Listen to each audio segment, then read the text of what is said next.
All right. No cold open this week, unfortunately, but we do have a special episode for you guys. We got film critic Eric McConnell from Real Film Reviews here to talk about all the movies from 2023, as well as Thor Ragnarok, because I just watched that movie, as well as Avatar Way of Water. So enjoy. Let's cue the music.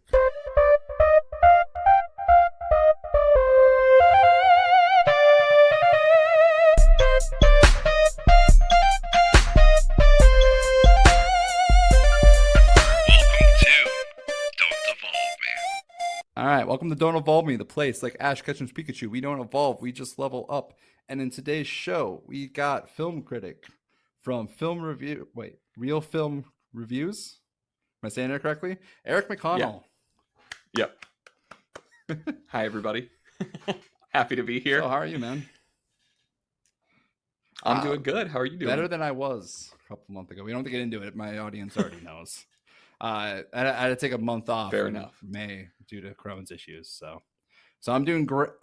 No, it's That not. is no fun. So I'm doing great now. So no complaints there. Good. So yeah, it seems like you have a busy summer when it comes to movies. Yeah. I have seen as many movies as I can. Some I've still missed. Unfortunately, I feel like the biggest one I missed was The Little Mermaid. But I was traveling a whole That's bunch fair. at that time, so I had never got around to I seeing had to it. miss the But whole month of May.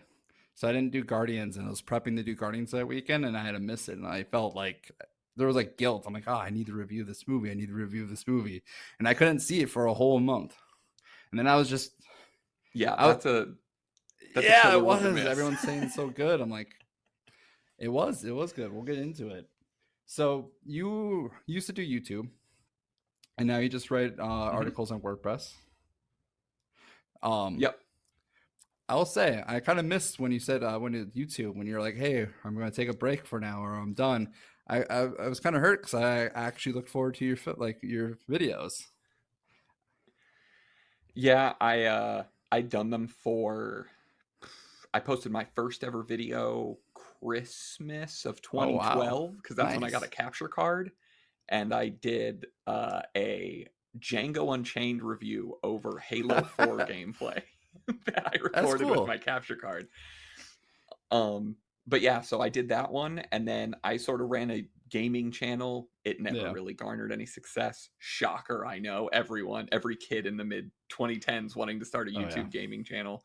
Um, and then I kind of moved on from that to just doing movie reviews because that's what I realized Hmm. I had the most fun doing was making a video and talking about a movie that I'd seen recently. Um, so then I started just filming myself doing movie reviews with my garbage like 360p webcam and like, yeah, this is what I'm gonna do. So then I was like, I want a camera for my birthday, and Nice. then I got a camera, and then from then forward until probably I think I went until like Yeah. 2019. I did at least one video every single week, um, if not more, because a lot of the times I'd see more than one movie. So I'd go Thursday night and do a double feature, and then do both videos Friday morning when I Wow. was off school, when I was in college, and then edit them all, post them all. And the channel, it's one of those things where I look back Yeah. on it with fond memories, but it never Hmm. took off, which I know a lot of people are like, you were just doing it for fun. And it's like, yeah, but it was a lot Yeah. of effort also. Like, It so now I'm very leisure with it, and I just write reviews when I want to write reviews about Nice. It's movies. always fun So just to do things for fun and rather than like doing them for success. yeah, I kind of go back and forth with Don't Involve Me a little bit. A lot of times I get really excited and I get really into it, and I'm like, oh, okay, I'm making another episode this week too. So it's a little back and forth. But I also have ADHD. I yeah, struggle with motivation all the time. yeah. Yeah, my issue is more that I get this really Hmm. great idea, and then I really want to go for it, and I invest all this time and all this Yep. effort in the prep, and then the actual activity comes, and I go, it's not going to be as good as I want it to be. So let me try Yeah. this one evening, and then I try the one evening, and then I watch what I did, and I'm like, this is terrible. Ah, I give up. I'm done. And it's I've like, been there. It's and it's a struggle. it's yeah. So I did that during COVID. I like wrote a whole script, and I was like, I want to start making YouTube videos again, and I want to do more Mm. like essay style stuff along with doing reviews. and I started writing one, and I started filming it, and then I watched like the first night of me filming for like an hour or two, Yeah. getting back in the groove of it. And I was like, this is horrible. No one's gonna watch You are this. your own worst critic too. That's and it's never Yeah. as I feel like it's never as bad as like you think it is, but you're harsh on yourself. And then like someone will come in. And, the biggest thing. Oh, I was gonna say the biggest thing always just comes down to you just have to create something at the end of the day. If you have that bone in your body where you want to make something, just make it. And if it's bad, who cares? Like you made it and it was fun. That's how I look back when because I used to write music like 10 years ago, and I can't believe it's like been 10 years since I've been making music. And it wasn't great, but I look back at it and I'm like, this was fun. It was a fun time. I don't regret any of it at all. Like it was a blast. I can't make any music now because I'm like so harsh on myself. Like I'll get into a mood and I'll do it for like an hour, and then I'll listen back to it. I'm like, oh, this is trash. I can't do it. So I've been there. Yeah, that's the exact feeling of like, oh, back in the day, I thought I was pretty good at this, and then you try it again, and you're like, oh my god, I'm trash. That's how I feel about athletics. I'm not as athletic as I used to be. I went to shoot a basketball a couple of weeks ago, and I airballed it. My arms just like hurt. I'm like, god damn, I'm getting old. I just turned 30, and I'm already old. Yeah, that's a mood. I was off work back at the beginning of May before I started my new job. And I had some time off during the week, and my girlfriend was working, so I was like, hey, I'm going to go play some basketball, because I loved playing basketball when I was younger, and I never really had the chance. And I went and played. I missed probably 80% of the shots I took, but I still had fun. I was like, I'm not going to be good, but I'm just here to run around and shoot the basketball. Do not rely on me to shoot and score. I will not do good. No, yeah. I can be tall. You are pretty tall. Just stand in the middle somewhere. They'll struggle to shoot around you. Yeah, exactly. Put my hands up. I can. Sounds like fifth grade basketball over again. That's what they told me to do. Just like go stand in the middle, be opposing, or be menacing. Stand there and stop people from making layups. All right, so I do a little segment called "Show Me Your Socks." That's what it started out with, but now it's "Show Me Your Wares." So tell the audience what you are wearing, because I see that you have a nerdy shirt on. So I'm not wearing anything all that interesting other than this, but I'm wearing my Xbox Pride shirt that I got. So it has all the Pride flags on it. It was part of their Pride collection last year that I bought. Other than that, I have a bunch of random nerd stuff. Oh yeah, I see the John Wick poster. What's the middle? Is that Avengers? Yeah. Oh no, it's all three John Wick movies. All right. 1, 2, and 3. I have my golden Charizard card from Burger King from 1999. I have Jigglypuff somewhere around here. My toddler, my stepson found it, and now it got scattered. Oh, I have my Dead Rising 4. Nice. I can't think of what this is called. But Snow Globe. Yeah, it has no liquid left in it because it started to leak a year ago, so I emptied it. Yeah, I got all kinds of stuff. I have the Cowboy Chicken McNugget Funko Pop. But I also have a handmade All Elite Wrestling sign up there. I don't know if you're a wrestling fan, but I am. Nice. So. I just got the Superman shirt. That's not necessarily new to the show, but I got the Aquaman hat. I was looking at I've been looking for like the hats, and I'm like, I haven't worn Aquaman in a while, and it fits Superman. Plus, we're gonna be talking DC for sure. It's perfect. All right. Yeah. So, what have you been nerding out on? It's another segment I do. What have you been nerding out on? Currently, as I pointed out, the All Elite Wrestling sign. AEW just released their first video game called Fight Forever. So I've been playing that a bunch. I have been addicted to Fortnite for the last year again because Warzone started to be super boring. I just started playing Fortnite. Back in my past job, my client liked to play Fortnite, so I played a few rounds with them and started playing on my own a little bit. Yeah, we played Warzone super heavily during COVID, and then Warzone 2 came out, and it just wasn't as it just didn't interest me. It looked way too in-depth. I want something that feels more casual that I can just pick up and play, and I don't have to watch tutorials on what the best guns are, and I have to spend hours leveling them up and stuff. So we started playing Fortnite again, and then it sort of turned into all of Grace's friends from back home getting Xboxes and playing Fortnite, and then we play with our friends here and some of my friends back home, and it's just been a fun thing. So that, and then really just All Elite and Nice. movies. I mean, I'm Oh always yeah. nerding about movies. The Dune 2 trailer that came out got me Hmm. super excited. Absolutely loved the first Dune, so always nerding out about that. And then wrestling is huge. There was just a pay-per-view 2 weeks ago that was like incredible. If you've never watched professional wrestling and you want to possibly be interested in it, it'd be a great Nice. pay-per-view to I think the watch. hardest part with wrestling is I always knew it was fake, so I was like, ah. But it's also Yep. kind of like its own drama in a way too. That's the thing, and we don't have, I could do a Uh, whole podcast about professional wrestling because I love it. But uh the thing I think that so many people struggle with is that they say, "Oh, well, it's fake, like it's not real." And it's like, yeah, but none of the entertainment you watch is like, unless you watch like that's sports and fair. that's Yeah. the only thing you consume. Everything you watch is scripted. The only difference is this is happening Yep. live in front of you, almost I like was gonna say it's like a theater, play. and you fall in love with these characters and their stories and everything that happens, and then you just also get to see them Right. pretend beat the crap out of each other, and sometimes for real beat the crap Oh out yeah, of I've each heard other. wrestling stories where like former wrestlers like, no, you break bones, you get hurt, like you actually have to do these stunts. Yeah. And then the videos I watch usually talk about like the abuse of the industry, but we don't have to go into that too much. Yeah. Luckily, the industry has gotten I'd hope far so. better than it used to be. But yeah, it used to be extremely abusive. But yeah, people still get Mhm. injured. It's very real. At the pay-per-view that I just told everyone to watch, a Oh guy breaks his arm, but you don't know what yeah. happens in the match.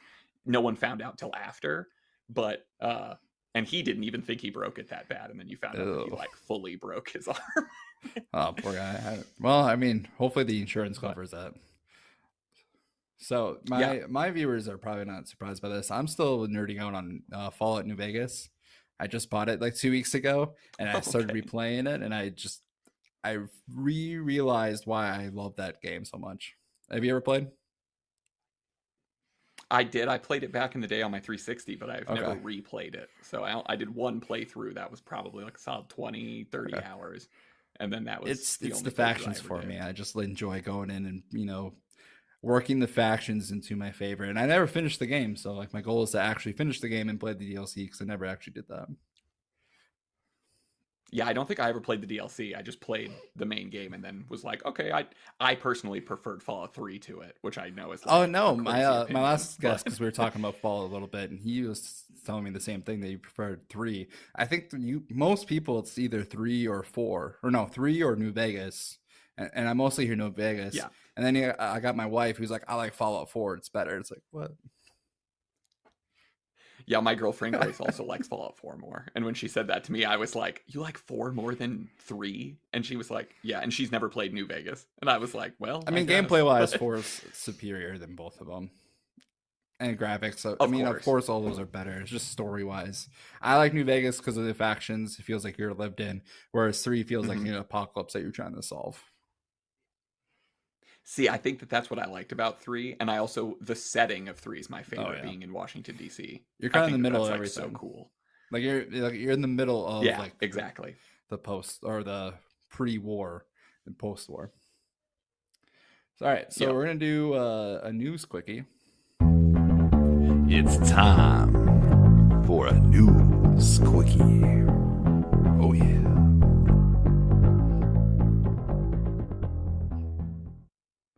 All right, that was the longest wait pause or longest wait ever. All right, some news. So it sounds. Have you been caught up on MCU news at all when it comes to like the actors? Uh Not really. I haven't, Have you unless heard something about big just came Jonathan out, I have Majors not and his seen it. whole sexual? So Oh, yeah, yeah, apparently yeah. he's been cleared. Yeah. So I guess he had.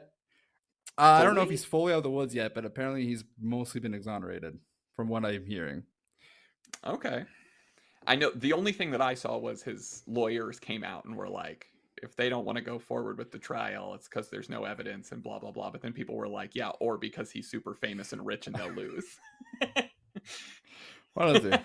So I'm not pointing fingers at anybody. I don't know From what what? happened, but Yeah, I feel like it's from what I hear, questionable he waters. seems like he's slowly working his way out of it. We'll see. I don't know. The way I view it is, I'm hoping that it's false accusations. If it's not, I hope he gets punished. But if it is, I hope it's cleared, because that's going to screw up the MCU a lot if this trial goes sideways.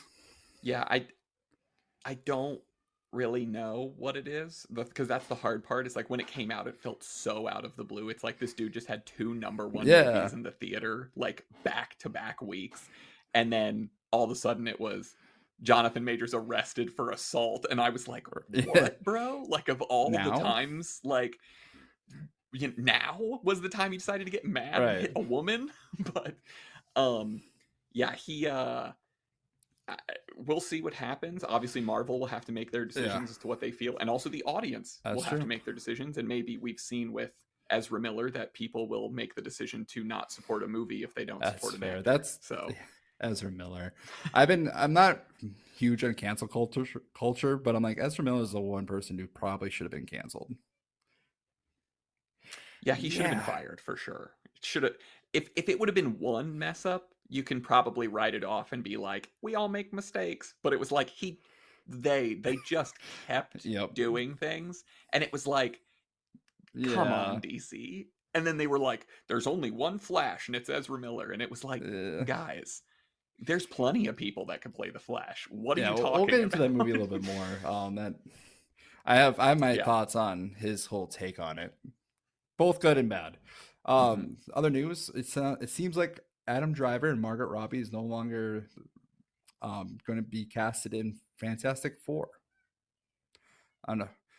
So that was the rumors. Those two were going to be like the main Reed Richards and Sue Richards. So Mr. Fantastic and Miss Invisible. Okay. But now I don't know. I'm just doing YouTube videos that kind of like show, or they talk about rumors and stuff, and it's always up and down. But this one seemed like really solid. So now I hear that they're not going to be in it. It's like, oh, I have no idea what's going on with that film. I know that a lot of people have been bringing up, and it's something that I agree with, complaints within the MCU of not using the MCU to build new actors and instead just like spending massive paychecks to get already famous actors in roles. And that's what the Fantastic Four, that seems to be the biggest struggle it's facing, is they have 4 major roles to fill, arguably 5 if they also do Victor Von Doom. And it's like, are you going to pick for all 5 roles someone who's already really famous, and you're going to have to shell out like 20 million plus just to get them? And then your budget's at 100 million and you haven't even filmed anything yet. So I'll be intrigued to see who they cast. I hope that they go with someone who's more, even if they're just not massive. Like, I think the new Star Wars movies are a good example, like utilizing someone where it's like, I knew who John Boyega was, and I was so excited when he got casted as Finn, because I love Attack the Block. But I know that the average moviegoer probably didn't know who John Boyega was. I didn't know who Daisy Ridley was. And of course, I think Oscar Isaac was the most well-known. But he wasn't famous yet. That you could argue Force Awakens kind of pushed him into that fame among the casuals. True. He was a little bit in the indies, where like if you were watching indie movies, you might know who he was. And then same with Adam Driver, he'd really only done Girls at that point on HBO. And then obviously The Force Awakens, he then, becomes an Oscar nominee later on for Black Klansman, and all that stuff happens. And he's now like skyrocketed and being considered like one of the greatest actors of a generation. Oh, for sure. All right, we got 3 more to get through, and we'll talk films. All right, so Superman actually casted their stars. David Corenswet and Rachel Brosnan as Clark Kent and Lois, respectively. I don't really know these actors and actresses. Do you? Me neither. When his name popped up, I knew Jacob Elordi, and I was rooting against him. You got your wish. And when he didn't get it, I was like, I don't care who else it is as long as it's not Jacob Elordi. When it comes to James Gunn, I'm like, I just trust him. I mean, we'll talk a little bit more about that with when we talk Guardians, but I just trust James Gunn at this point, where I'm like, you can cast whoever you want. It will work. I believe it will work. Unless you cast me, then I'm going to be like, what the fuck are you doing? I didn't even audition for this film. All right, I got... True. Although I'd still accept the part. I don't know how you cannot. It's a lot of millions of dollars. A lot of zeros on all right, so there's two rumor of films. So a Barney film, apparently. Did you- The Yeah, Daniel where it's like Kaluuya an one. adult version of millennial angst. Yeah, it's like weirdly live Yeah, what action do you and think stuff. about that? I think if the right people are involved, you can make something very interesting. Kind of like the Barbie Yeah, movie that's about actually. to come out. It's Mhm. PG-13, and I'm like, if you went R, Oh you're yeah, gonna lose everybody. But you could teeter on that PG-13 line and maybe make something I'm that's kind intrigued of by it. interesting. But Barney is just like so kid driven that I don't really know if a studio would fully bite, because the amount of money you could lose and damage that Hmm. property is like, I don't know if the risk is I worth don't the know either, but reward. I'm intrigued by it. I'm like, I want to see this in fruition. I want to know where this goes. Yeah. It was such a big TV show in my younger childhood, to the point where I ended up hating it. Once you get a little bit older, like, oh, that's for little kids. But now I look back, I'm like, I would totally watch an adult version of this. Same with like Blue's Clues. If there was like an adult version of Blue Clues, all Oh I'm yeah, gonna say, Blue's if Clues was Blue's great. Clues actually becomes like an adult film, not an adult film, but like um, Like a movie yes, for grown-ups. just not that far. I hope Steve actually dies in that film. That's all I'm gonna say. Nothing Dang. against Steve, but like just to make fun of the whole like he died effect, or like the rumor that he Yeah. died back when the internet wasn't a thing, and all, Yeah, when he disappeared off the and then show. all the parents would be like, Steve died. At least that's what my parents did. 4 days later, like, I don't think yeah, I don't think my mom ever said anything. I think me and my sister just like didn't even, we were just like, "Oh, all right, different guy on the show. it's We're just moving Joe. on." Yeah, and then that happened. It was a great time. All right, and the last one, Hot Wheels film by J.J. Abrams. Yeah, I think me personally, my faith in Yeah, J.J. Abrams has diminished same. over the years. I look, Hmm. I love J.J., and I think his investment in creating quality content related to previous IPs is respectable, and he's made some interesting stuff over the years. But I think he's gotten to the point where it's like, maybe just take a Hmm. step back and decide like, what type of content do you want to make Yeah. going forward. And it seems like that's what he did after the last Star Wars movie. He's kind of been radio silent, but it's like, maybe go get the band back together and make another Star Trek rather than making a Hot Wheels We'll movie. But we'll see. Yeah, I'm not holding my hat high on that one. If that one got canceled, I'd be like, I'm okay with that. no. Barney got canceled though. No, I don't want Yeah, to see that in fruition. unforgivable. Cancel Hot Oh, Wheels for before you sure. cancel Barbie. All right, let's get into some movies. Yeah. All right, so we started arguing films back in like 2017, 2018. And I feel like the two big films that Yeah. we argued on was Thor Ragnarok and Avengers Infinity War. And I just watched Hmm. Thor Ragnarok again. And you decided that it's a top 5 Okay, MCU so movie. here's the story on this. So when it first came out, I didn't really care for it that much, just because I felt like a lot of the big moments were they took the jokes, took the air out of the big moments, the big emotional moments, and the big emotional payoff, and then a joke just took it over. And they were great jokes. It's a great fun Hmm. film.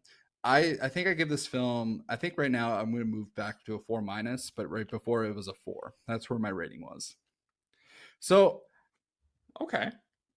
my initially I didn't care for it, and then I rewatched it a few times, and I'm like, oh, this movie's actually very enjoyable. It's a breath of fresh air. It's just a fun film. But now rewatching it, realizing that the story is the framework for the story has the makings of a not just a great film, like one of the best films in the MCU. But I feel like Taika Waititi's style kind of just did the story a disservice, and it just took a lot of air out of that story. I think when it comes to Thor Ragnarok, the issue of the lens you view it from comes from remembering what Thor 1 and Thor the Yeah. Dark World were like, and thinking, if we keep it, you could tell the same exact story. Surtur captures him. He beats Surtur. He has Mm, Surtur's helm. Hela is awoken. Odin dies. All of that, so all much. those story beats can still happen. And then you could just take the part with the Grand Master and hire some serious actor instead of, you could get Ben Mendelsohn instead Mhm. of Jeff Goldblum to play the Grand Master, and you could make Valkyrie not a drunk, and you could not make Thor's scene with Hulk funny. And then you could go, oh, and then he's going to go fight Hela, and she's going to kill the Warriors 3, and she's going to bring Scourge with his M16s, and Mhm. blah, blah, blah. But then the movie just feels so heavy Yeah. and so dark again.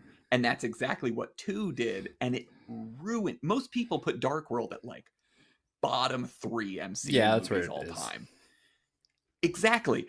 So if you took the same story that Ragnarok has, and you take that, I'll admit, Thor: Love and Thunder is Yeah. trash garbage. It's maybe worse than Dark World in my Ooh. opinion. It's more fun than Dark World, I will say.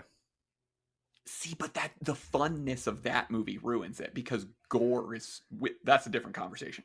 But Ragnarok introduced this new element to Thor, where we saw it a little bit in Avengers movies, like, oh, Chris Hemsworth is handsome and kind of funny. And then it was like, but what if he just like was kind of funny? Like, it doesn't hurt his abilities as Thor. And if you give him a villain that's so evil and sinister like Hela, it's like, we now have a story that can be entertaining and carry a heavy message about the importance of family, the strength of Thor, the importance of kinship and protecting those you love. But it doesn't have to feel like, oh my god, Loki's turning white on some random dark elf planet and I'm supposed to cry? Why? Like, and why are we implanting pipes in the ground to suck up a dark elf at the end of the movie? You know? So that's how I felt. I think that's all valid points, because after watching Dark World and the first Thor, it's like a breath of fresh air. You're like, oh damn, this is fun. Especially like when the music gets going, Led Zeppelin immigration song at the end. Like everything just looks beautiful. The action's great. That's why it's still a great movie. But I feel James Gunn could have made this film a 5, because I feel like he does a great job of balancing like humor with emotional weight.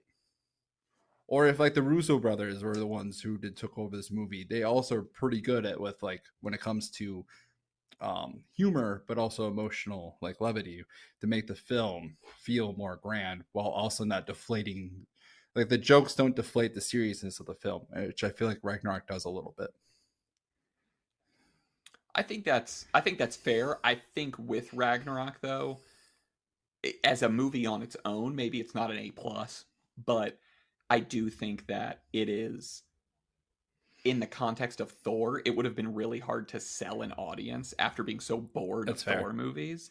Another serious Thor movie, and be like, you're gonna cry because Thor loses his eye and his dad dies. You're gonna be like, I don't care, bro. I'm bored. Oh, I agree. I agree. If it was like either a serious film or like Ragnarok, I'm taking Ragnarok 10 out of 10 times. Yeah. I agree with you that there could be elements of it that could be changed to make it more seamless in its storytelling.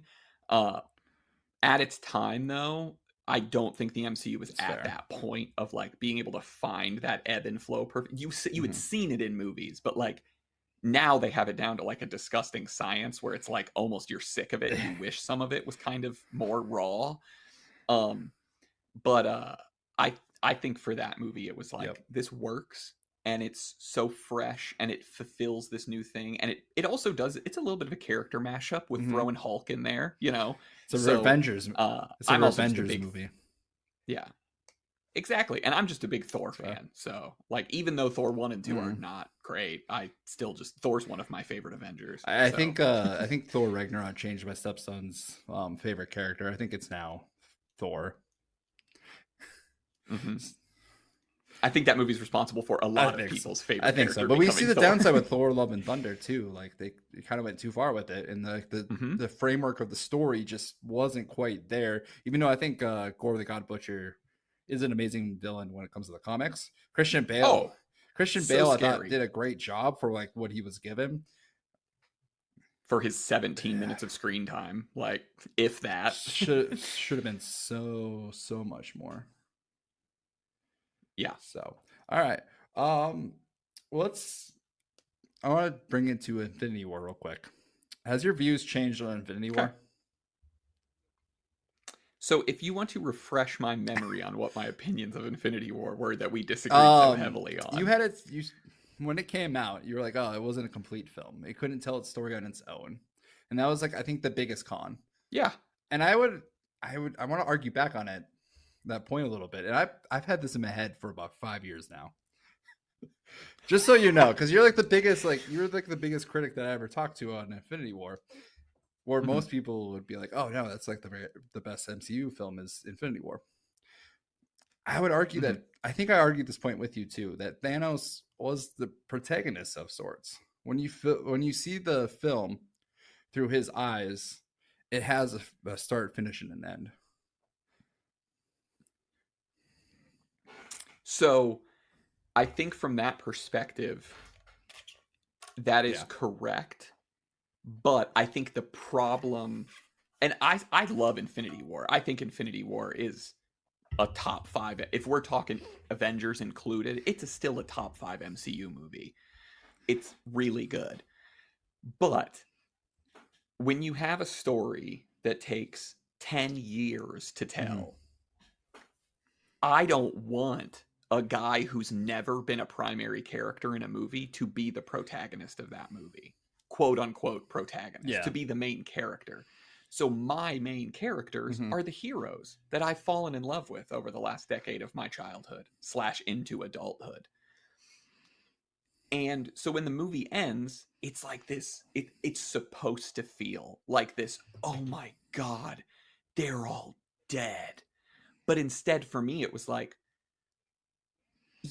yeah, but there's another movie. Like, this wasn't the end of these character stories. And we, unfortunately, in the internet era, like, we know that. So seeing it end was like, well, yeah, but they're not gone. Like, they couldn't be gone. That'd be insane. What are you guys, crazy? Think Disney wants to stop printing money? Like, so I was able to watch the movie and enjoy it. But I think the crazy thing that I always tell people is Infinity War didn't make me cry. Like, I watched Infinity War with minimal, I knew very little about the plan because I specifically didn't want to research anything about the story. So when it ended, everyone's watching Peter Parker turn to dust and they're like, that was wiping tears away. Exactly. And that's totally fair. But for me, it ended and I was like, that was really good. That was a really awesome story. But I think the way that they actually end this story is going to be better. And that's how I feel, is that when I watch Endgame, while I think Endgame's plot is messier than Infinity War's, its ending conclusion is so unbelievably, like, I didn't know I could be that fulfilled by an ending of a story until I watched Endgame. And I cried for like the last 25 minutes of the movie or whatever. And I was like, oh my God, bro. Like, it's perfect. I don't care if there's some random little bit of, oh, we're going to time travel and do this. It was like, yeah, but those little time travel moments had little nuggets of fun in them that didn't feel forced. So while I enjoy Infinity War, I think that weakness of it is after 10 years. I rewatched it within the last couple of years with Grace because she loves Infinity War. And when we watched it, it ended and we both were like, man, that movie really doesn't invest as much time in its heroes as you would expect it to, for it being about these characters we've been watching for 10 years. It feels very choppy. It does. I would agree that's like the weakness of it. But that's where I'm like, well, Thanos is weirdly the protagonist, but like our heroes are also the protagonist of the story. I always treated it as like it was the 9th episode. I can never say this word, penentulum. Wait, did I just say it? Penentulum? Or the penultimum? Is that actually how you pronounce that? Okay, I always treated it like that was the chapter of the MCU, like the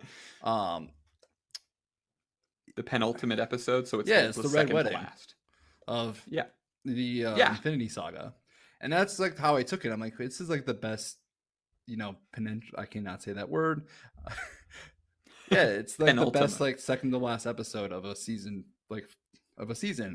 I'm like, there's no better way I would want this to end. And that's like, for what it was going for, I'm like, it's a 5. It's like I can't think of a better way to do it. Because I think on your scale, I'd give Endgame a 5 and I'd give Infinity War a 4. I can't argue too hard on that one. Yeah. I don't think they're No. drastically different. Like, even with my issues with Infinity War, I'm still like, it's way better than most All right. MCU movies. Before we move Like, on, where would you put Thor Ragnarok? I have said, me and my girlfriend have done a tier list multiple times with MCU movies, and we always say that you don't count Avengers movies because it's too unfair That's because they're fair. big team up movies. So for us, Thor Ragnarok always lands in my top, normally in my top 3, top 5 in the MCU. Normally my top 5, it fluctuates, but it's normally Ragnarok, Winter Soldier, Iron Man 1, Guardians 3. Yeah. Now, Guardians 3 is now up there. And the last slot definitely flip-flops around because sometimes it's just whatever I'm thinking about at the time. Recently, though, I've been really vibing with Shang-Chi, but I know that that's probably not actually a top 5 one for me. It's just because I think it's really cool. That's and I fine. Like seeing I put Homecoming in like my own personal like favorites, just because I. Oh, actually, yeah. Never mind. If we want to be honest, take Shang-Chi out and put in No Way Home. That'd be. I mean, that's like the safest top 5 in MCU history, but I don't care. Pretty good. They're good movies. All right, let's talk a little. Speaking of Homecoming, though, I'll just throw this tidbit in. Vulture, in my opinion, is the best MCU villain. Oh, period. Even more over Thanos. I think that Thanos's like weakness is overexposure to where we see him so much that then it's like, well, yeah, he's the big bad. And it's like, but I think Vulture's interpersonal relationship with Peter makes him so much more menacing and just like, oh my god, like this guy's gonna kill a child. Like, yeah, I actually really enjoy the Vulture. I hate the Vulture when it comes to like comics. When if I'm reading the comic and like, hey, the Vulture's the big villain of this arc, I'm like, ugh, like an old dude in a suit that just steals things. Like I'm bored. Yeah, like with wings. Okay, cool. But then like Michael Keaton playing the Vulture, I didn't really like the idea. But then I saw the movie and I was like, damn, like. That scene when he opens the door, when he goes to pick her up, it's like, oh my god. Shit. Like, it's just like, Peter's in some deep shit right now. And like, it just hit differently. It was definitely like a nice, fresh take. Man, we went off the trail with the Homecoming there. No, you're good. Sorry. It's what happens with this podcast. So let's get into some of the 2023 movies. So let's talk DCU. So Ant-Man. I want to talk Ant-Man. Oh, okay. So did I say DCU? I meant MCU. We'll get to DCEU. Yeah. I think initially I was going to start with DCU, but I keep flip-flopping what movies I want to start with. Well, let's go Marvel. You're good. So let's go Ant-Man and the Wasp: Quantumania. What was your thoughts on that film? I think the description of Ant-Man Quantumania can perfectly be summed up just by meh. It's fine. It was inoffensively okay. Like, I walked out of it and I wasn't excited for more MCU. If anything, it was like, wow, this really confirmed that maybe there is a little bit of fatigue because I love Paul Rudd and this movie was kind of not great. Actually, so I quoted your article and your statement fits perfectly with your quote. It's an enjoyable ride that really helps build the roadmap for the MCU, but by being that, it also falls in mundanity. Mundanity. Yeah, that's exactly how I feel about it. Everyone I saw it with, we all walked out and we all were like, "What'd you guys think?" And everyone was like, "Yeah, that's fine." I went, "Nah, that movie sucked. That movie should have been written a lot better." I think that's a fair criticism that a lot of people had. They were like, it should have been more, and they're just so caught up with wanting to build the universe that they forgot that the movie still needed to be. Yeah, it's like cool. Like I was happy to see Kang, and I was like, I'm happy that Kang is coming up, even though now that Jonathan Majors may or may not be in trouble, kind of just ruins this movie even more. We'll but I'm like, I really just wanted this to be an Ant-Man movie. Like they spent 5 minutes of it being an Ant-Man movie, and then it was just like, boop, gone. You know, Yep, and then it was like, we're a weird Guardians of the Galaxy ripoff. Basically, yeah. So you gave it a B-, and I was gonna jump you on that score. I'm like, oh, that's a little high for me. I guess like in your grading system. Yeah, when I looked at it, I think, and this is where like my grading system struggles. I looked at it and I was like, is this movie bad? And I was like, no. There are worse MCU movies. And especially if you put this on the caliber, and no offense, I'm going to take a shot here, against like a DCEU movie, it's like, yeah, this was pretty good, considering. That's a low bar. So I'm like, it's not reaching, exactly. It's not reaching that level of like D, but I'm also like, C seems fair. I was very close to going like C+, but then I was like, you know what? I'm going to give it a B- just because I like Paul Rudd. And he was still funny in the beginning and the end, even if in the middle it was not. I just remember like I was really intrigued with the first 5 minutes, just like the Cassie Lang is like getting in trouble. She's being a rebellion. Paul Rudd, Ant-Man, Scott Lang, he wasn't really doing much. He was just being kind of a celebrity. Wasp was leading her own company. Barely in the movie also. Serves no purpose. Janet is back, not really talking. Hank is kind of retired. I forget. He's just being old. And I'm like, man, I'm excited for this movie. Yep. Right now we're not gonna tell that story. Yeah. We're not going to go into the intrigue of the real world. How about we just have them get sucked into the quantum realm and fight Kang and beat Kang with no casualties. I was kind of mad at that. I'm like, someone needed to die. Dude, oh my! I literally at the end of that movie, I was like, Kang, please murder someone. I was like, kill one of them, not Ant-Man. Kill somebody else. I don't care who. Kill his daughter. Kill. I don't care which one you kill. Kill somebody. Like, give Ant-Man.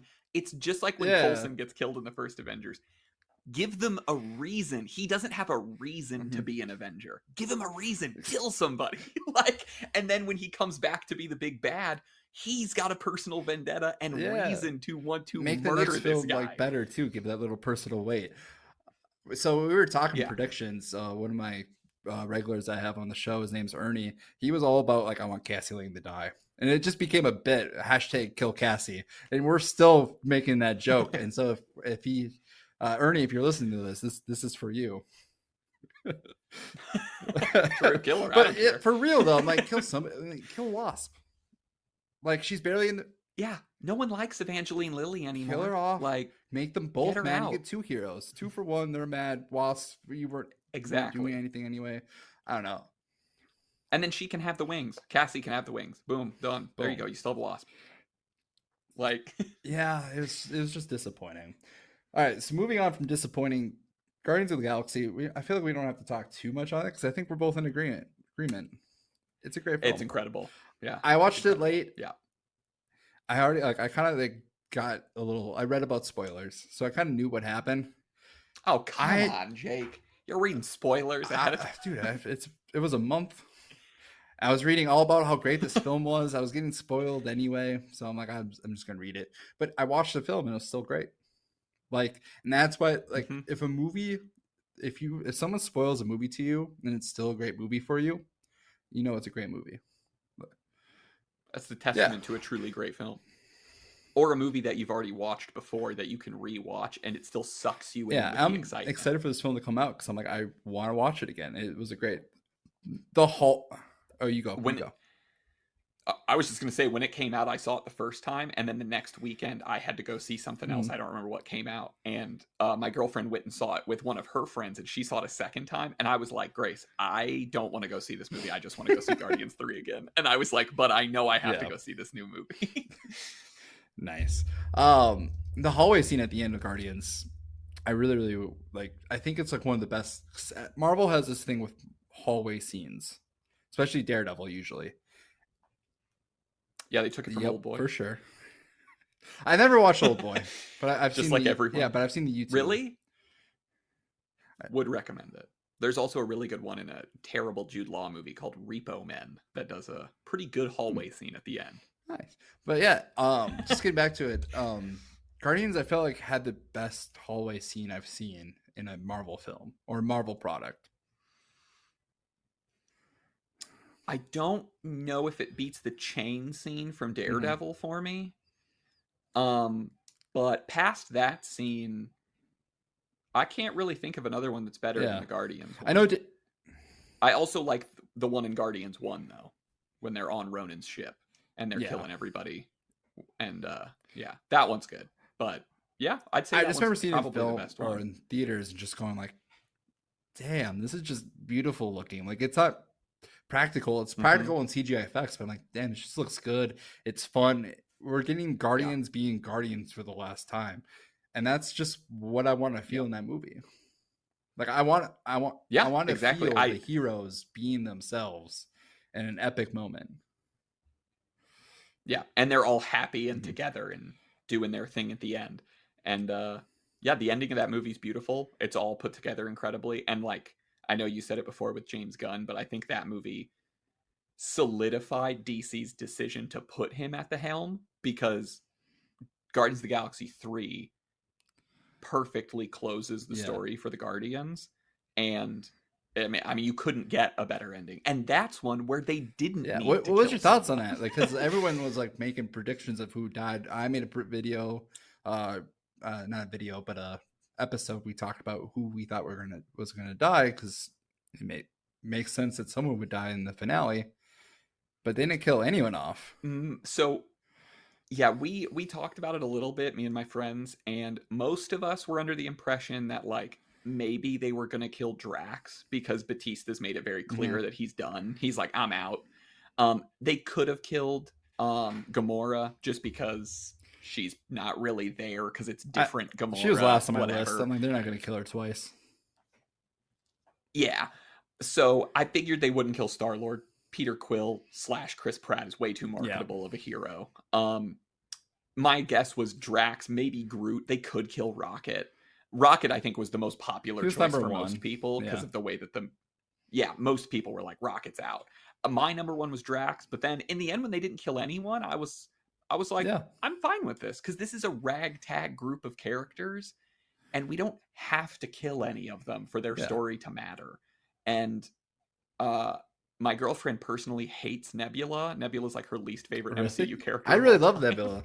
So she was really rooting for Nebula to get murdered, but she didn't get murdered in the Nebula slowly has become like my favorite of like the Guardians. Like she's, Wow, that's a I bold know, I statement. didn't like Nebula to start. I didn't like her in the second film because I was like, why is she in the second film? Take her out. But like Infinity War, Endgame, and Mhm. now with this Volume 3, I'm just like, I actually really enjoy this character. It's a it's a Yeah, I redemption like Nebula. version of this character. So like, it's one of the characters I'm like, I just want to see what happens to her. Like I just want to know. That's And fair. Yeah, my favorite Guardian was at the beginning and still at the end was always Peter Quill.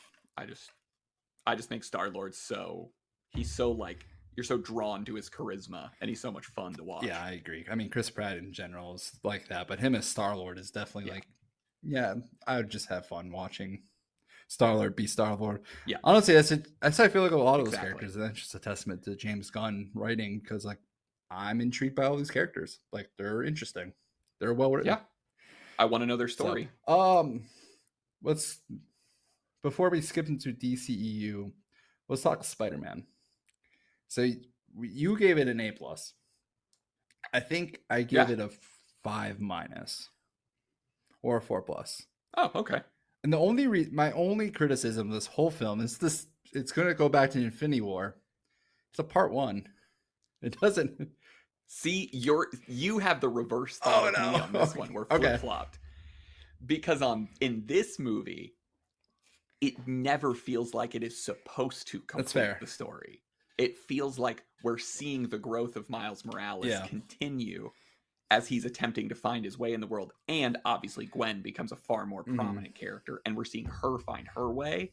So when it ends, it feels like a true comic book It ending. does. It does. You're watching you're flipping to the last page of the comic book, and you're like, no, it's over. Like To I be don't know what continued happens in 1 month. exactly, and it's like a true No, ending. I Yeah, agree with that. I but did. yeah, It feels. It really does feel like a comic book chapter. It feels like you're reading a graphic yeah, novel and you got halfway and you have to go buy part two, or you have to wait for part two to come out. yep. So, but that's my only criticism. And I'm like, I can't. I'm like, it's a 5 minus. I was very surprised that they ended it the way they did. I thought it would have a more seamless, like it ends, but then we Yeah. know it's going to continue. But instead, it literally just went with the straight up to be continued, and I was like, Oh, snap. Cliffhanger. Okay. Oh, wow. So, Don't see that very often at the movies anymore. and I'm like, so it sucks for grading. So I'm like, okay, part one, great. Across the Spider-Verse, like I have no complaints other than that it ended, which is a testament to how great of the film it is. But I'm like, I don't know how great this is going to be until the second part comes out, because the story hasn't ended, and I don't know what the story like where it leads to. So it's hard to like grade. And I've watched a lot of like YouTube videos of like it's like the best film. I think it's hard to tell. I don't know. Yeah, I mean, I think there are a lot of people overhyping it, and this is going to sound really pretentious when I say this, but a lot of people that like currently Letterboxd has it rated as the #1 movie of all time. And it's like, okay, if a bunch of casual fans attack a movie I don't have a Letterboxd account because I never wanted to join all the pretentious people, and then now it seems like it's just taken over with casuals. So now it's like, well, I missed my opportunity to be on there when it would have been filled with people that I would have wanted to talk to. And now it's like, really, guys? I gave it an A+. It's a great, but the best movie ever made. Like, you need to expand your horizons a little bit. Like I think Into the Spider-Verse is one of my favorite like comic book movies of all time. It's my favorite Spider-Man film. But I'm like, I don't know if I'd say it's the best film of all time. Like compared to like Godfather, I'm like, it's the Godfather of superhero animation. Yeah. And that's the thing. There's always a goalpost, and that goalpost is whatever you make it. Is the goalpost Pulp Fiction? Is the goalpost The Godfather? Is it Shawshank? Is it, Ben-Hur? And then you go, well, yeah, but it's Into the Spider-Verse. It could never be Ben-Hur. And it's like, then you just answered your own question about whether or not it's the best movie ever made. Like, yeah, exactly. But I do think like Across the Spider-Verse is now the bar when it comes to if you want to be the best animation film for superhero films. 100% for animation. If there's I'm like, I want to put it Into the Spider-Verse just because it like actually that movie concludes. It's right up there. It's the same bar. It hit its own bar, but like in a weird way, Across the Spider-Verse beats Into the Spider-Verse. Like the animation is slightly better. The music is slightly better. The characterizations are slightly better. It's weird how it like works. I'm like, they're all slightly better, but I don't know if I'd say it's a better film. And that's insane to think that you're talking about two sequels or two films that are sequels to each other. To say like, well, the first one was so good, and the second one's also so good, but like, it maybe looks a little prettier, but like also I don't like the conclusion as much. But like, they're both basically 5s. Yeah, that's where I'm at with it. But I'm not with Across the Spider-Verse. I'm like, it could be a 5 for me. It all depends on the next one. If that movie's also a 5, I'm like, it's all 5s. It's the benchmark of When I reviewed it, I said to Grace, I was like, I want to give it an A+, because I can't think of a reason to not give it an A+. And I was like, but also kind of like you, I was like, but does it deserve an A+? Like, since it's not a full completed story. And she's like, but it is. She's like, would you call a single issue of a comic book and not a story? And she's like, everything's a chapter in some story. And I was like, I mean, I guess that's true. She's also a writer though. So like, I would, I'm also a writer. I also have my own comics that I wrote. I would argue that like a great issue in a comic of a larger story is not as great as some individual issues. Like there's some issues I wrote written by Tom King. I don't know if you ever heard of him. He wrote Batman for a while. He wrote the new Supergirl movie that's coming out. That's based off his story. And there's actually an issue in that story that is like one of the best comic books I've ever read. And he's had a few of them. But like it's a larger chapter. It's one chapter in a larger broad story. But it's also its own contained story. And that's why it's so great. Whereas Across the Spider-Verse is a chapter 1 of 2.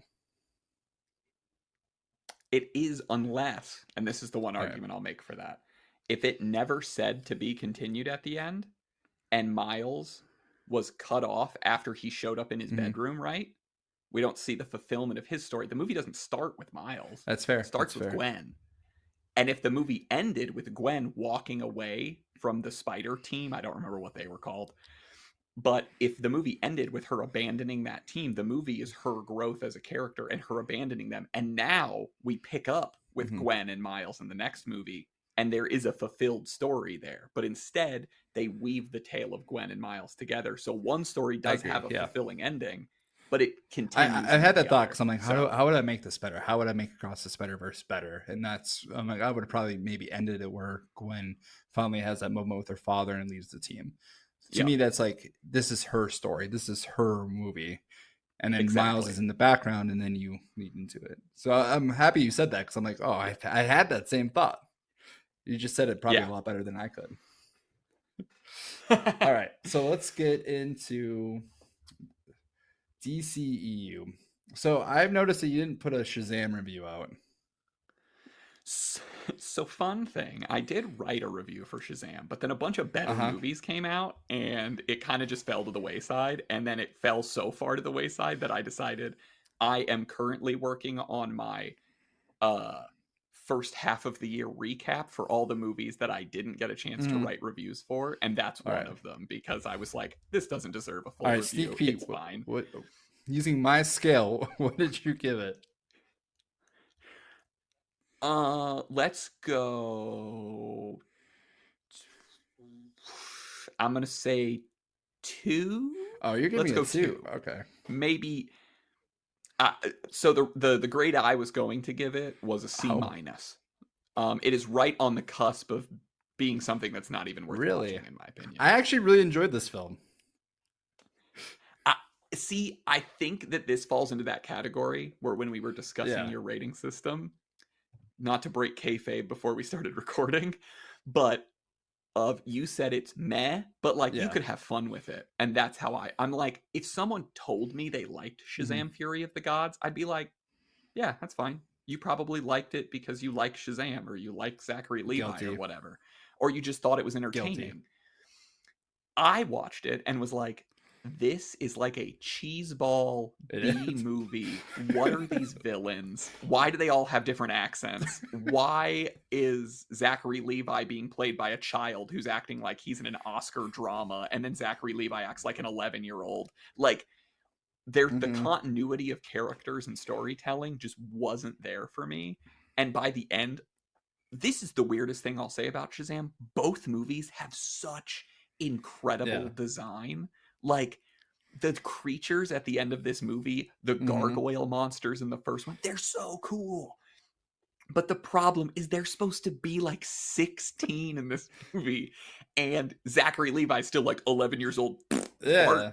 funny guys. Did you see that? And it's like, and I know a lot of people have shared it on Twitter, but the scene with his mom at the end, he's kid and he's like crying and he's like, Mom, I love you. And she's like, you're gonna go out there and you're gonna beat him because you're a champion. And then he goes Shazam, and then Zachary Levi's like, bye guys. And then and it's like, what? Like, where did all, like, you want to talk about wasting emotional Yeah, that's weight? fair. Like, Okay, so the reason why I gave it a 3+, and I'm actually really high on this movie when it came out on it. Now it would probably be like a 3-. I just, it was the most okay. So the first film, I thought it was the greatest parts about the first film is like when they're training to be a hero, because it's like, man, this, mm-hmm. if a kid got a superpowers, this is what a kid in this generation would do, and it was fucking hilarious. Yep. And then in between that movie was generic superhero shit. And it seems like in the sequel, they're like, you know what? The part that everybody loved about the first film? Yeah, fuck it. Let's just throw it away and just make the most generic superhero film possible. But like, I feel like they made the best generic superhero movie as possible, and that's why I gave it a 3+ initially. Because I'm like, it is generic. There's so much shit I can make fun of it for, but at the same time, I'm like, I fucking enjoyed this film. Probably because I like Shazam.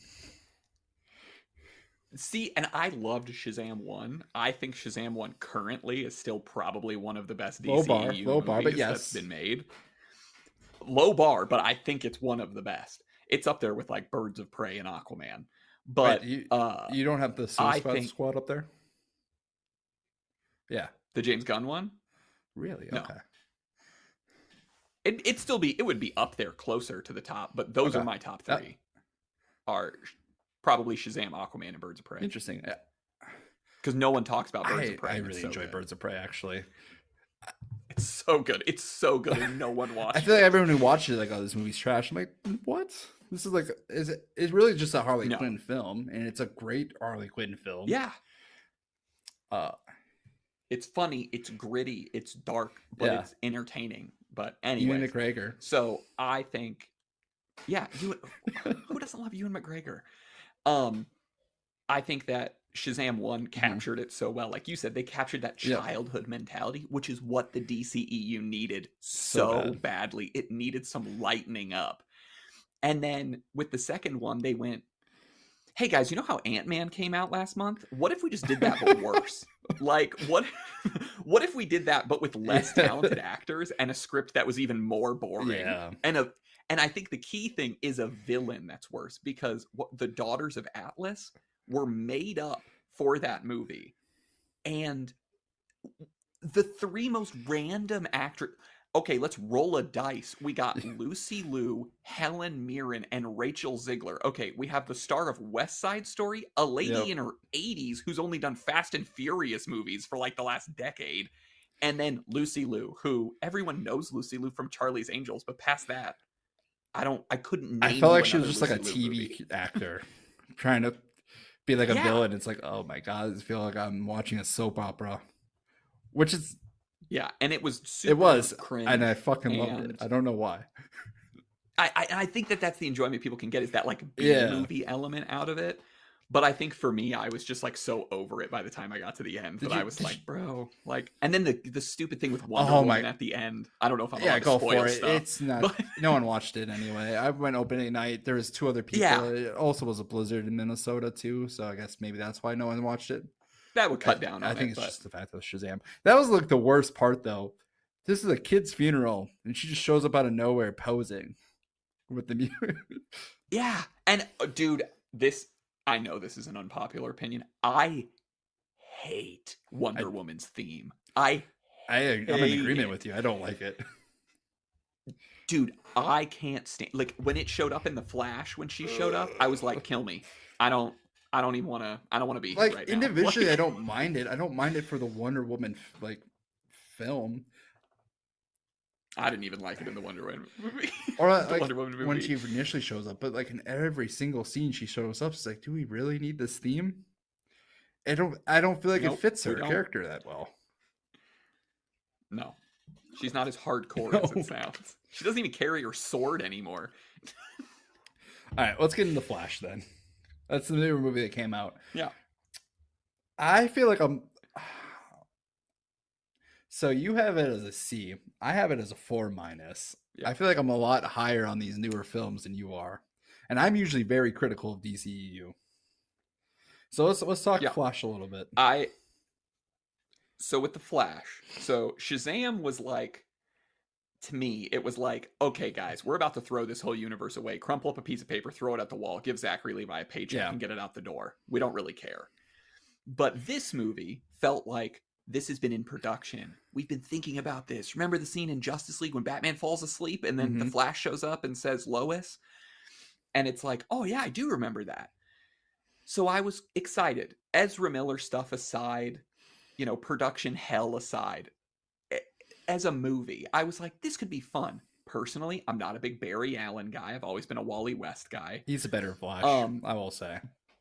He's the better Flash. I don't know why every time they make the Flash, they're like, he needs to be Barry Allen. And it's like, we all grew up with Wally West in the Justice League show. Just give us Wally Barry West. Allen's kind of like that whiny character that always seems like he's like Peter Parker, where he fucks things up somehow. He just makes like the bad decision. He's not like a great favorable character, where Wally West is just very lovable.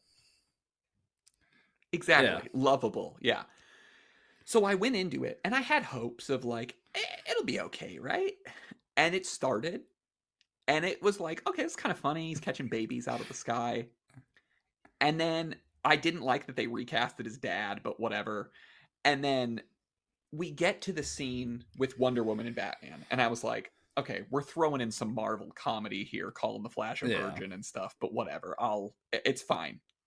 And then he runs so fast he goes back in time. So he goes to Batman and goes, Batman, whoa, dude, I could save our parents. And Batman's like, whoa, dude, our trauma is what makes us heroes. Maybe don't do that. And then he's like, I'm just going to go do it. I'm going to go do it. I don't care. And the thing that really kills me about it is that by the time we get to the end of the movie, none of our problems have been solved. Well, none of them. His dad's free. If you're gonna, his dad is free, but he's in the wrong timeline. None of it mattered. We are back where we started. His mom's still dead. He's in. God damn you, George Clooney! You ruined it. You ruined Batman again. So that's the thing. Is it gets to the end, and I'm like, dude. Begrudgingly, Ezra Miller gives a good performance in this movie. He's funny enough, but emotionally, he really gets the scenes with his parents. Specifically, that ending scene with his mom at the grocery store is it was amazing. I actually teared up a little bit. It's it's so good. But then you get all the way to the end, and you're like, oh my god, he did it, guys! And then George Clooney walks up, and you're like, what the fuck is going on?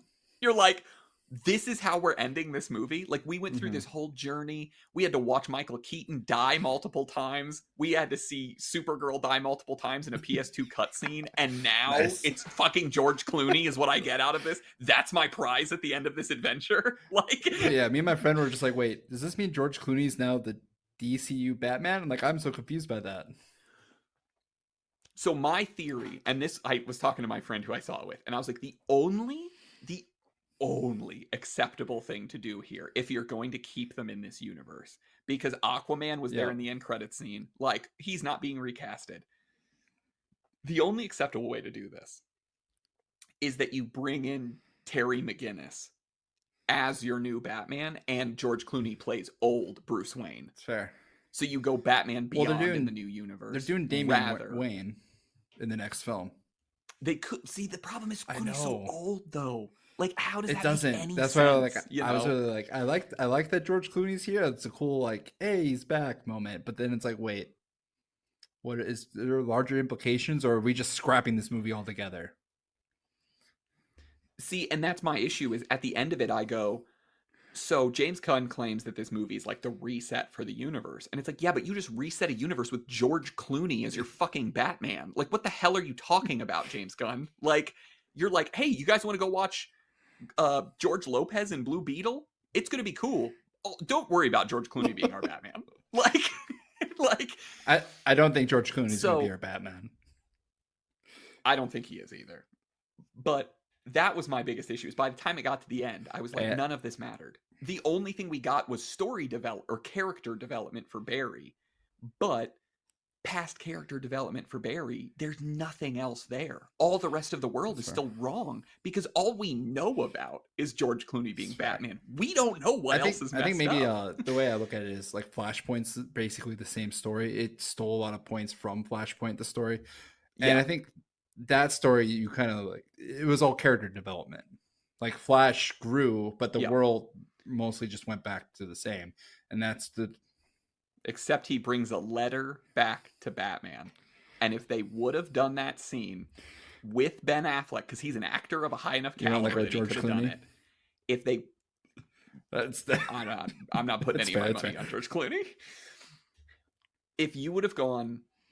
He goes back, he decides to change everything back to the correct way, and leaves his mom dead, leaves his dad in prison, but he meets Thomas Wayne, and he has him write the letter for Bruce, and he goes back and he gives it to him, and he's like, look, I fucked everything up, but I went back and fixed it all. Our parents are still, or my mom's dead, your parents are dead, we're still the same people we are today. The only thing changing is you now have this letter from your dad. That's fair, yeah. And he's like, damn, R.I.P. to my dad, but this is wholesome and can make people cry. I'm like almost crying just thinking about it, because like that would be like a great moment for Ben Affleck, and a good send-off for that character too. Exactly, a great send-off for Affleck's Batman. I think the reason why I really enjoyed Flash, and I've mentioned this in my review too, where I enjoyed the very first part of it, like, and it just slowly got worse as the movie went on, where like I was thinking like 5 plus, or no, not 5 plus, 4 plus, 5 minus, even like the first like 20-30 minutes, just because I'm like, this is the first time I Mm-hmm. ever see the Justice League in action, just living their everyday life, being the Justice League members. I'm like, Yep. this is a story that's greatly told. You see Barry Allen just kind of dealing with the fact that he's faster than everybody. Like, I'm like, this is great aspects. It's, for the most part, the visual effects for me worked, except for the one, anytime he runs super fast and the world goes by him, it's like, it doesn't look great. I can get by with it, but it doesn't look great. No. But I'm like, this is like the Yeah. superhero film that I want, but then it just slowly dissolves at the end where the story like doesn't quite make sense. It's like, why is he carrying so much to save this world, these characters, when he's just trying to reset everything anyway? Yep. And then the ending, like, surprise is that it's actually Barry from the other universe when he's in the Time Force. Was like, yeah, no shit. Who else dude. was it going to be? Like, who else was it gonna be? And I know I wrote about it extensively in my review, but I absolutely hated that scene in the Time Force in the Speed Force when you see. I got your quote. Can I say it? All right. At the end of the Flash, sure, go for it.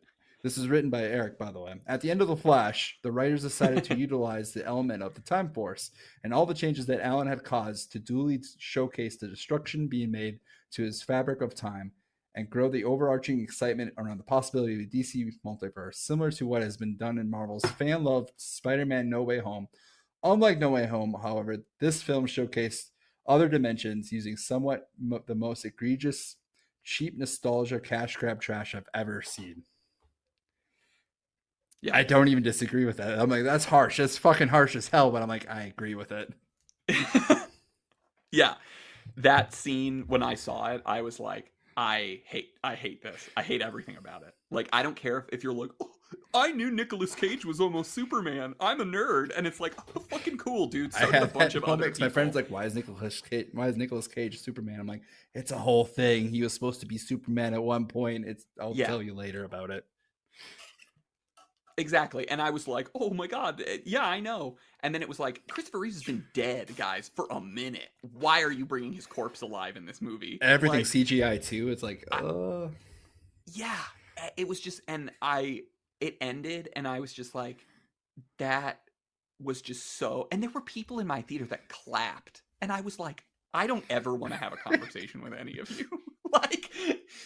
like, it's just, it's a moment that is supposed to be, in wrestling, there's a term that's a pop. And it's when the crowd goes crazy. They cheer, they scream, they clap, whatever.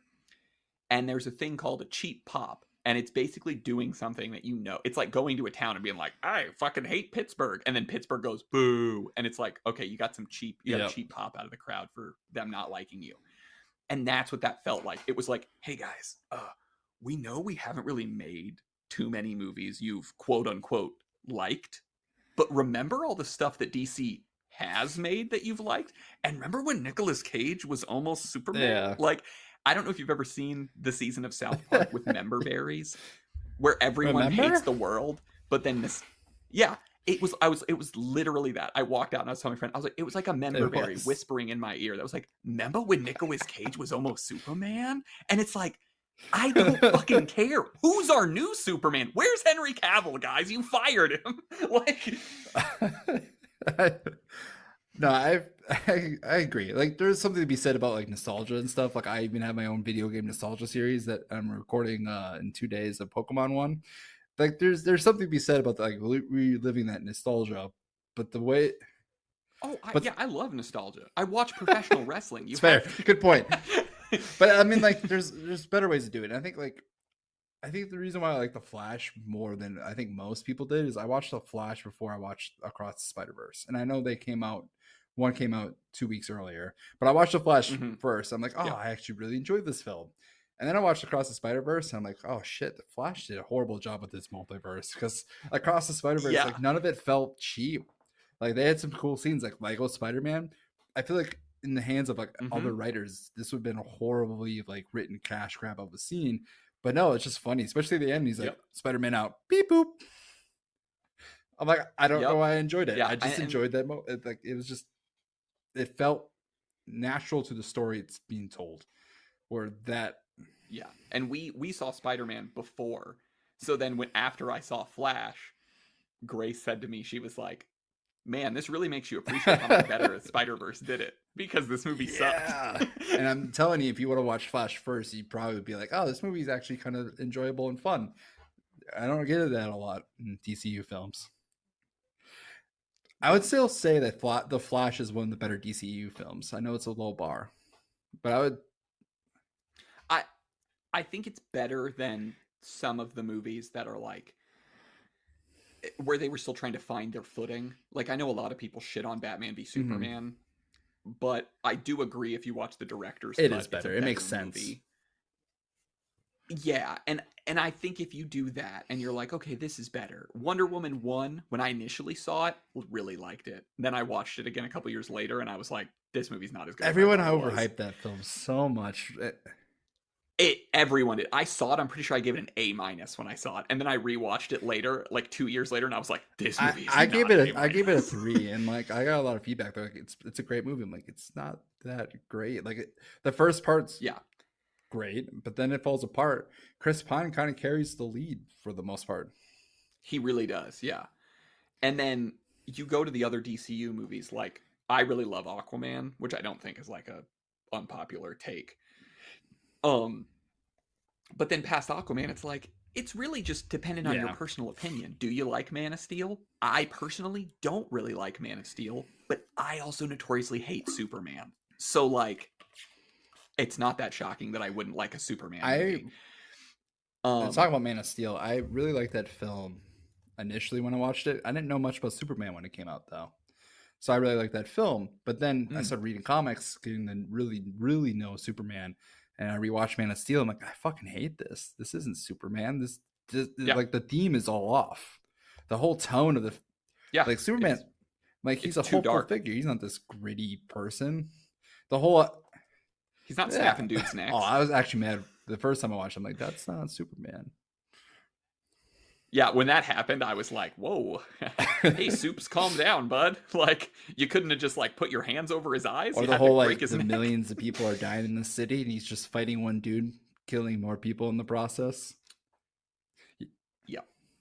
Yeah, not great. But yeah, I think the DCU is just, it's a very mixed bag. And a lot of it comes down to just, how do you like your superhero movies? Pretty much. That I have the Suicide Squad #1 in that whole genre or the whole franchise, simply because I just enjoy James Gunn's stories. Like, I think this is the only film that I can say it's great. Everything else is good to me.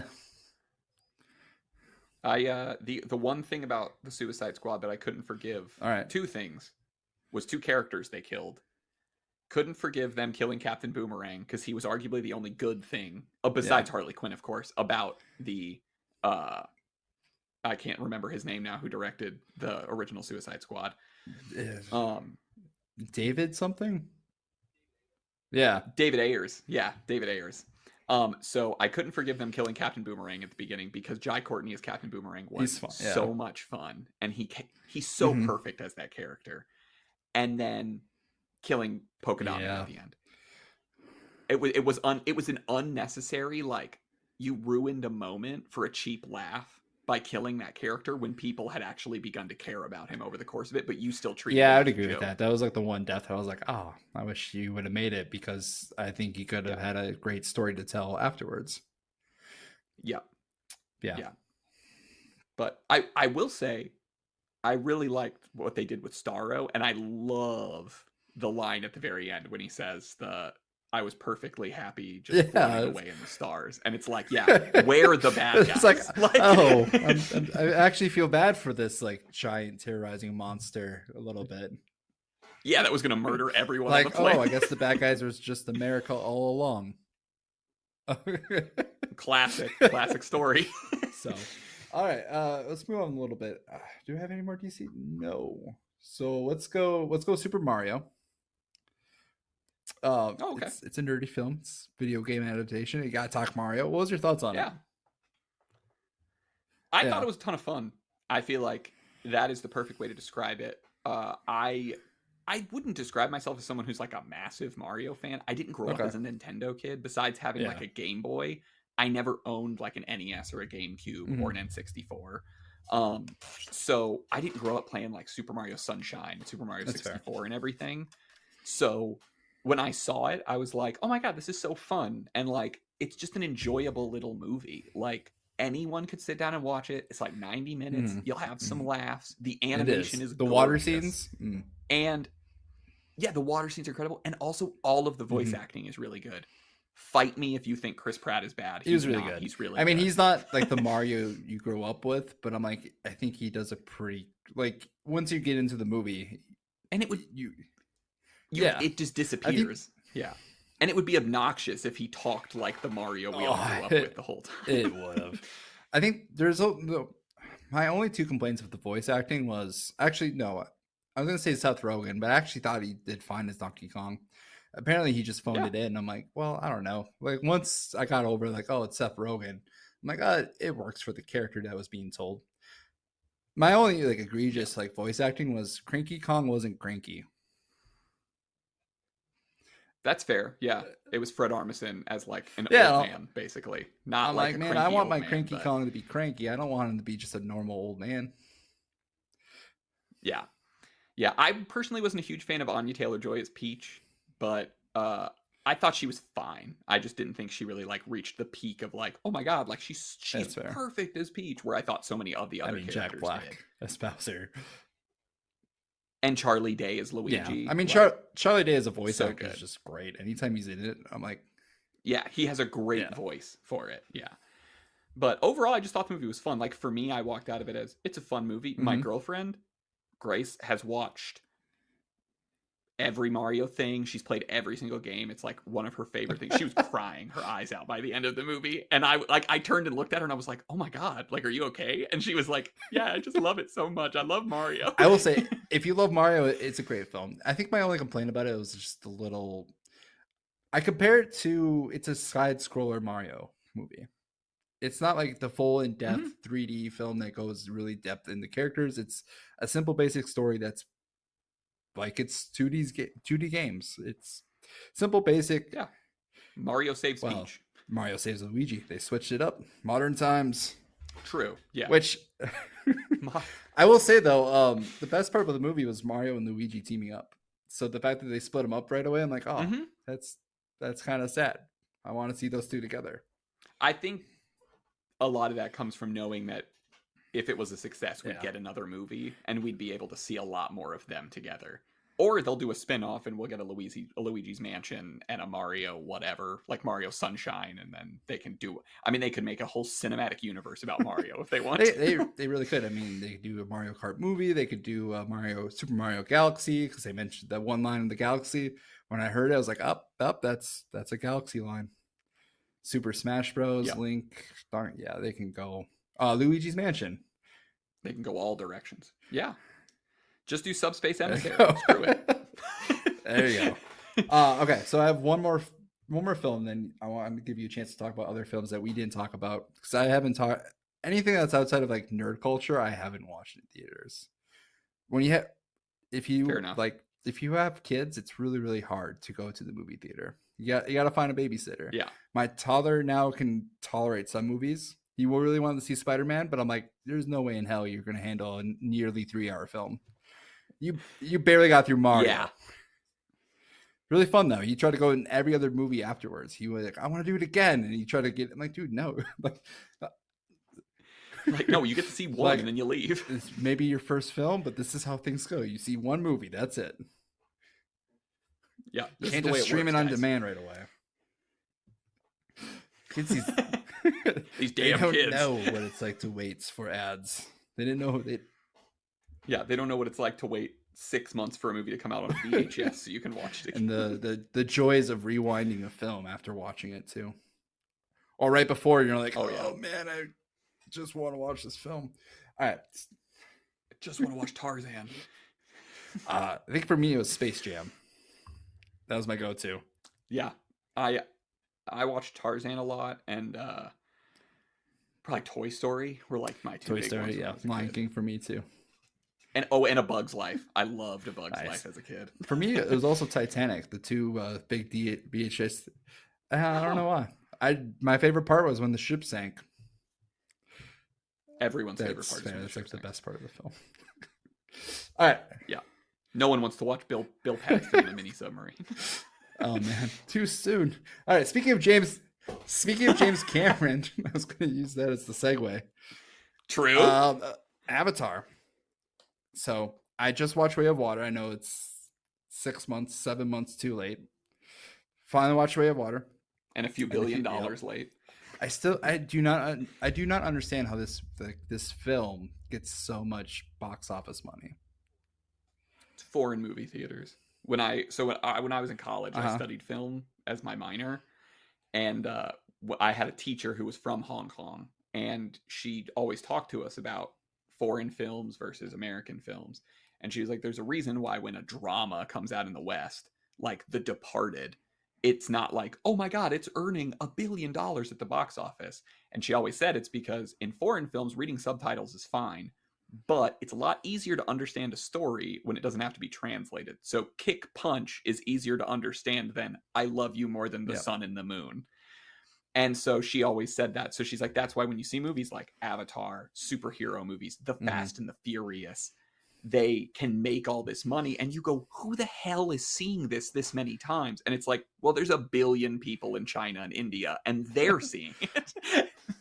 And Korea and Japan, because they're like, it's fun. And I did see The Last Jedi in Korea. Yeah, it had subtitles, but I didn't need them, obviously, because it's in English. But it was like a month afterwards, and it was almost full theater. So I mean, that makes sense. Avatar, I feel like would translate well as a story. So I rewatched. It appeals super well. So I rewatched Avatar, and I remember watching it the first time and being like, "Oh, this movie, I enjoyed it. It was a great film. Visually, it was amazing. Story-wise, kind of basic, but did a well enough job." And then, it's just essentially, yeah. And then 13 years go by, people kind of diss the story a bunch, and I'm like, oh, like in my mind, I'm like, this is. Do I ever want to watch 3 hours of film for a movie? Then I rewatched it, and I'm like, oh, the story is actually kind of interesting. It's like the lore, the building of the lore is like what I like. I think of it like the Star Wars prequels, except it looks better and like the acting is slightly better. Like that's kind of like how I feel about it. Don't come for Liam Neeson. Okay, he's arguably him and Ian McGregor are like the best parts of the film, but when you get Hayden Christensen in there, it kind of just ruins everything. Or Jake Lloyd. Sorry, Jake Lloyd. True. We all hate Jake Lloyd. I'm gonna say this: Jake Lloyd hates himself, and I kind of feel bad. About that. I like Hayden Christensen. In Attack of the Clones, it's terrible, but everyone's terrible in that movie, so it's fine. But I'm prepping on the Star Wars prequels for a state of review soon to do with my buddy of mine. So I'm gonna review those 3 movies, and then I think Solo or the first Clone Wars movie, one of the, and make like a huge like part of it, or a huge kind of like a 3-part episode, but it's gonna be taking place over months rather than one day. I tried doing that. I tried doing that with the MCU. Fair. Oh god, that was like the first time I recorded with like people outside my pilot episode. 4 hours of recording. I didn't think I could be burnt out by just talking, but I was. You 100% can. Yeah. So, but back to Avatar. So I watched Way of Water. I thought visually, I thought it was great. Like the water scenes. Yeah, the water scenes were just like amazing. I'm like, this was told with passion. I will say the story though, I was very disappointed by. And I read your review, and like it seemed like it was the opposite. So visually, of course, it's super impressive. Like it goes without saying. There's no Avatar looks good, cool, dude, and we breathe air. Great, thanks for admitting a fact. But I felt the story in the first one, and I agree with you about the lore. I think like the world building of like, oh, they go to Pandora. Unobtainium, not the greatest name, but we'll let it go. But like they built this story of, oh, they can be switched into the native species so they can survive on this planet and try to build a rapport with them. Was like, oh, okay, it's kind of interesting. But then it falls into the trope of like, he falls in love, they ride dragons, then they have hair sex, and then they fight the bad guys, and then they win, and he permanently becomes an avatar. And it's like, yeah, I probably could have figured that out like 15 minutes into the movie that's the story. It's a very safe film that way. Yeah. Then the second one comes along, and I'm like, okay, this is kind of interesting. Like, we're opening, and they've won. Like, they've pushed the Mhm. bad guys out. And then the bad guys are like, we got to come back because we fucking hate you, Sam Worthington, and we want to kill you. So they come back, and they're like, let's Yeah. kill him. Also, we saved the dead old guy, whose name I can't remember right now, Kirch? from the first movie, and turned him. Yeah, Colonel Kirch or something like that. Yeah. Yeah. They're like, we turned him into an avatar now. So not only was he evil and mean as a little old man, now he's like 8 feet tall and can murder a family I actually easily really with like one that hand. aspect of it, but I hated how they handle it. I thought the premise was great. So yeah, I like the idea of bringing him back. And then the idea of him being like the mercenary that's sent to kill the guy who killed him, basically, like kill his family. And then they have the big fight at the beginning, and then they really telegraph that the one son's gonna die, like right at the beginning. And I was like, okay, great. Okay, so we're gonna have some death scene later in the movie, like awesome. And now James Cameron makes movies for the masses, so I will never judge fully on someone saying, "Oh, I kind of telegraphed this," because sometimes you have to. You make a movie for everyone, so you need to like let people know that these brothers love each other, because apparently we wouldn't have assumed that otherwise. So then the interesting part to me was like, oh, they're gonna leave, like they're gonna go leave and go to this water world, Kevin Costner style, and live in nets over a bunch of water and meet a bunch of sea dragons. And I was like, this is kind of cool. And then I felt like the story was actually able to progress and take an interesting turn where now they're not the leaders. They're the ones trying to like live in this new environment. But at the same time, they're struggling to because they're being persecuted against, which is like a flip-flop of the first, where it was the Na'vi being persecuted against by all of the white people and humans coming to their planet, where now they're like, well, we're kind of like the same, like, you know, enemy of my enemy is my friend, right, guys? And they're like, kinda, but not fully. And then I didn't personally love the whole like mini How to Train Your Dragon with his son and the sea monster, but it was fine. It felt like it was just to show off how good the visual It effects definitely were more was. than There's so many anything. moments where I'm like, oh, this looks cool. Oh, they're keep going. I'm like, I know. Oh, this is I'm 15 like, minutes long. oh, this. I mean, it looks great, man, but like, can we get back to the story? Yeah.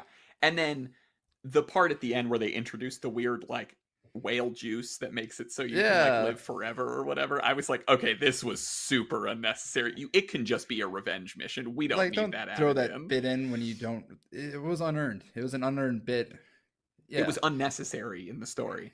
But I enjoyed the story for the most part, where in the first one, when I rewatch it, I think my problem is, besides just the overall premise, it just feels so predictable. Where in this one, I genuinely was like, I don't know what direction they're going to take with this. Like, are they going to kill characters? Are they going to burn down this whole place? Because we know we're getting more movies. Is everyone in the water area going to get murdered? And then they're going to like escape to another area and so on and so forth. Probably. And yeah. So I was like, I don't know what direction they're going. And as the movie progressed, it looked visually entertaining. All the performances were good, besides weirdo young Sigourney Weaver, which I hated. Did she play that character? Or was it another?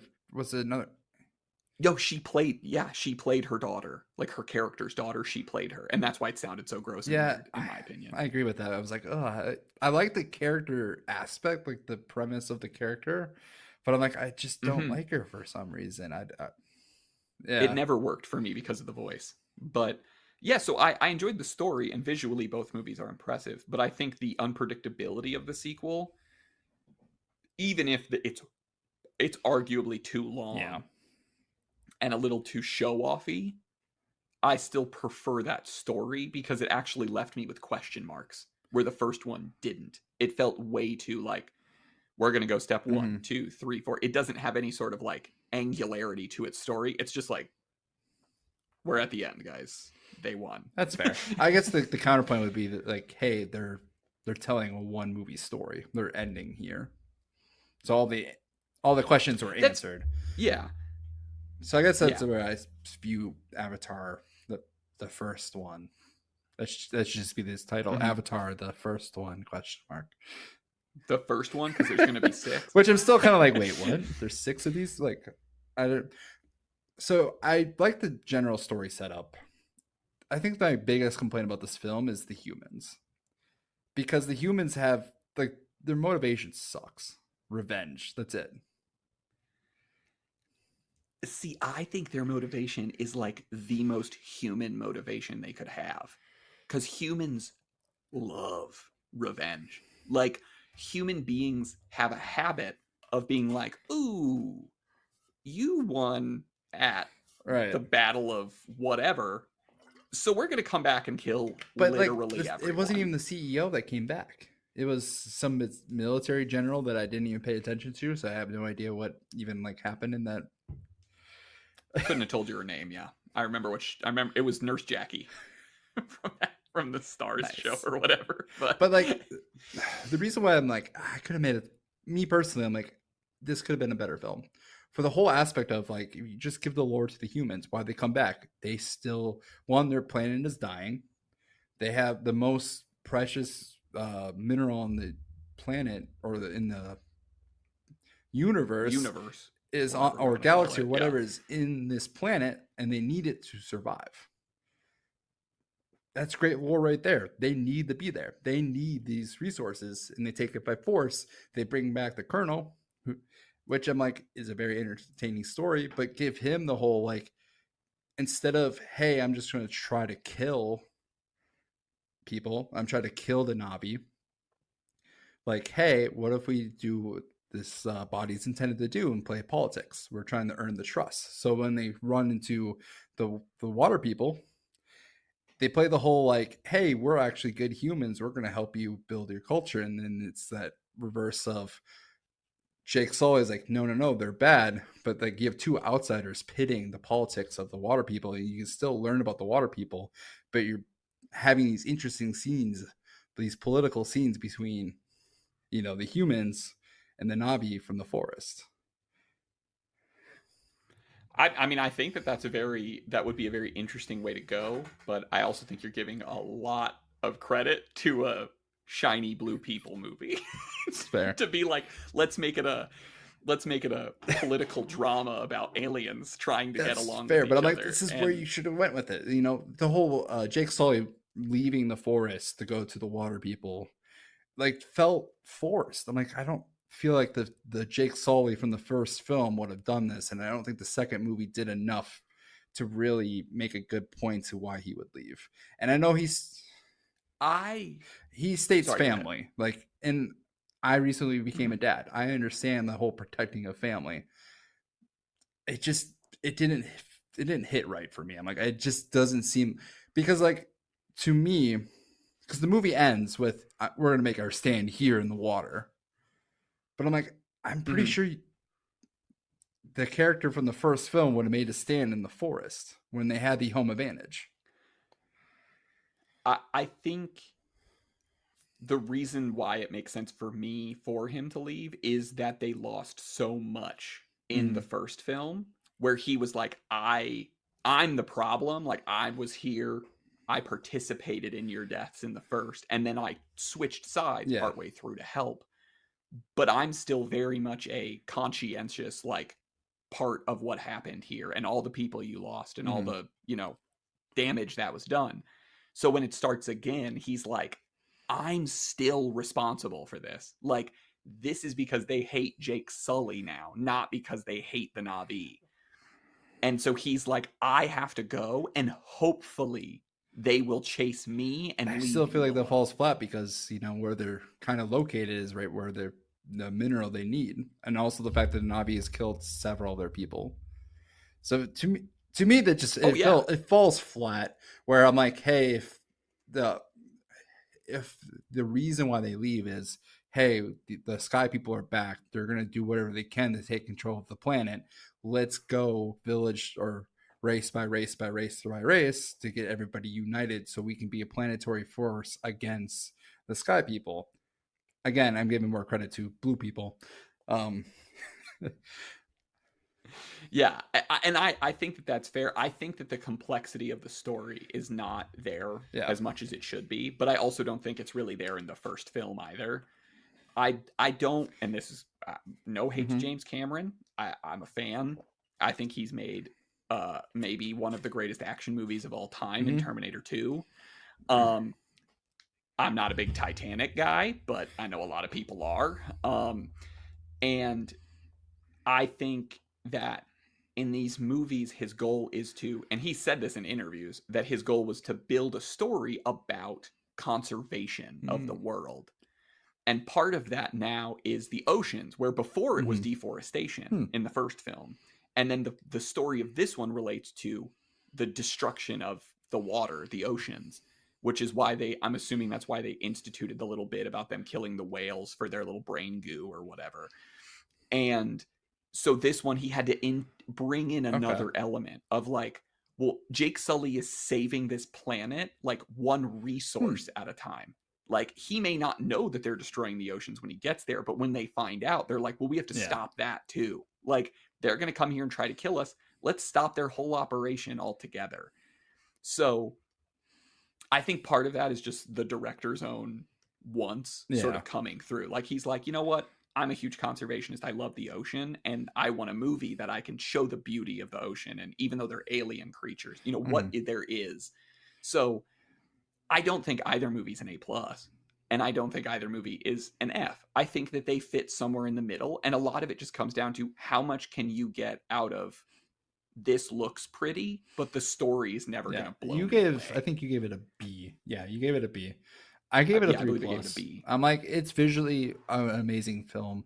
The story is serviceable. I thought about like the way I wrote it better. I'm like, this could have been Game of Thrones Alien style. I was literally about to say, man, Jake, you really love the Red Wedding, because that's like literally what you're trying to build. And here I'm like, there's potential for greatness here, and I'm like, they kind of squandered it with simple stories.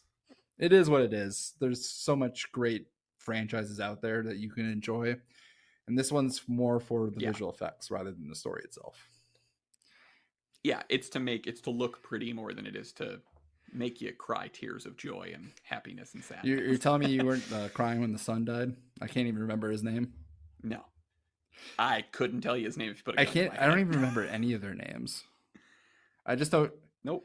I know Jake Sully and Neytiri. I didn't even know her name. That's all I got. Yeah, I knew her name, but that's it. Neytiri. When they like put up the village names of like this village and this village and this village, my first thought was, I ain't gonna remember that. I have no. And also, because I know the geography of Pandora. Like, why does it matter on to this me? like world? There should have been a map. Yeah. The one other thing that I will give a plus to Way of Water over the first is I think the action in Way of Water is better. Especially that opening sequence where the kids all get trapped in the trailer and then they just murder all those people, like Neytiri and Jake, which apparently I learned this after the fact, but there were multiple sequences in the movie that would have made it rated R for violence that they had to cut. And when I knew that before going in, and so then when I was watching scenes, I was like, oh yeah, that's like a hard cut that they did, because he probably like ripped. They went more for the gore, and I know my wife was just like, damn, they went gory in this movie. I'm like, they did. It visually looks fucking awesome. It looks incredible, but it is way gorier should have just than I been expected. rated R, but it probably wouldn't hit the. Oh, it would have made nowhere near as much money. Oh, shoot. All right, so I don't have any more movies, but what? All right, so out of the 2023 movies that we haven't talked about, which is worthy of watching? So of the ones we didn't talk about, we did not talk about my favorite movie of the year so far. Which, if you could take a shot in the dark guess as to what you think it is, there might be a hint on the wall right behind me. John Wick. John Wick Chapter 4. So my review for John Wick Chapter 4, I gave it an A+. I was going to pull it up. I just did. Yeah. My title for that, I believe, is something along the lines of John Wick Chapter 4 solidifies the saga, or solidifies the series as the greatest action movie saga of all time. And I stand by that. There's not every single movie's an A+. They build a world and a character and a story to tell that is both simple but has enough complexity to where you can go, but what's going to happen? Like, I feel like I know what John Wick's going to do, but what's everybody else going to do in this scenario? And it builds to this like a beautiful crescendo at the end of the fourth movie that is like so befitting of the character. where when it ends, you're just like, I don't need any more. And I don't want any more. Like, I'm okay. If the stories of John Wick are over now, you're satisfied. I'm happy with the way that this ended. Yeah, I'm completely satiated. And I think in terms of action, in terms of choreography, I mean, I don't think, unless you want to go watch like The Raid from Indonesia, you're not going to find something in America with better action choreography than John Wick, in my opinion. And John Wick Chapter 4 is just that. I mean, the sequences in this movie are insanity, with nunchucks and swords and bow and arrows and katanas and all kinds of randoms. A guy who uses his blind cane, C4, a pistol that when detached is a knife. Like, it's incredible. Now you're okay. So I'm gonna call myself out here a little bit. I've only watched the first one, but I've always, anytime I like see a John Wick review, it's always like A+. This is great. So I'm like, I should probably watch these films. Yeah. So I own all of them, and I rewatch them regularly because, and I was talking to someone at my job because I mentioned John Wick, because they always point out my posters when I turn my camera on in a meeting. Somebody's like, "Oh, you really like John Wick, Eric?" And I'm like, "Yeah." And people always say, "Whoa, you think it's the best one?" And I'm like, "Well, yeah, but give me any other action movie series that you think could compete." And people always go, "Well, Rambo." And I'm like, "Really? You think?" Yeah. No, like, it's not even close. And then the biggest one that people always argue me on, especially older people, is Die Hard. And I'm like, okay, but how many good Die Hard movies are there? And then how many either just okay to bad Die? There's 2 good Die Hard movies. And then the rest of them are either bad to like, yeah, it's fine. Like, you have Die Hard 1 and Die Hard 3. That's it. The rest of them are like, yeah, if you never watched them, you would be happy, probably. Like, skippable. So, yeah, they're very skippable. So I adore John Wick. I highly recommend that one. If you're looking for something that is more, it's not an A+, and my review's written, but it hasn't been edited yet to get posted, was the new Wes Anderson movie, Asteroid City. It's very good, but it is very, the nicest way to put it is it's pretty up its own ass. Like, it knows that it's like this really fancy, like, ooh, look at us. We're like prim and very like droll characters who what we say is very matter of fact, but it's funny. But I do think it has a very important message about like humanity and like the world we live in that a lot of people don't think about, and like your place in it and how hard life can be sometimes. And I really love it when movies have stuff like that, because I think a lot of people walk out of movies and don't think about them. They just go, I didn't have fun, so it's bad. And it's like, well, but did it have something to say that you're just like refusing to think about? So I would recommend Asteroid City, because honestly, thus far this year, there haven't been a ton of those movies, but it's because it's early in the year, so we haven't gotten to that Oscar-y season yet. That's movies. Like towards the fall, right? Fall. Yeah, normally in the fall is when they start to come out, and then there's like a huge bum rush right at the end of the year where it's like you're watching a movie every like 2 days, and it's a grind. And then once you're done, you're like, oh, thank God I watched all that. I had someone ask me, he's like, what's the next movie you're gonna watch and review? I'm like, I had to think about it. I'm like, maybe Barbie, but that's not really my wheelhouse. I'll just do that for fun because it seems like a fun movie. I'm like, oh yeah, probably TMNT. It looks like a Spider-Verse film, but for Teenage Mutant Ninja Turtles. But Seth Rogen's producing it, so it's probably good. Yeah, it'd probably be fun. I'm excited for it. I think it looks entertaining. I mean, that series needs a win, but so it really does. But there's so many movies that came out in the last couple years that I've loved. But so far this year, it's been John Wick and Spider-Verse have been the 2 best movies I've seen so far. And then Guardians 3. Yeah, I was going to say probably Spider-Verse and Guardians 3 is where I'm at with it. Yeah. Hasn't been a lot of like huge wins for things outside of nerd culture, I feel like, because even John Wick. Oh yeah, it's like its own like, yeah, it's part of it. I know a lot of like nerdy film reviewers. That's like a movie that they added in. Just not a franchise I got into. Like I watched the first one and I'm like, it's simple. There's great action scenes, but like after watching, I'm like, I don't feel like I need. I've never been a big action guy either. I love action, so that's like if Eric's gonna throw something on in the background just to like have on, it's always an action movie.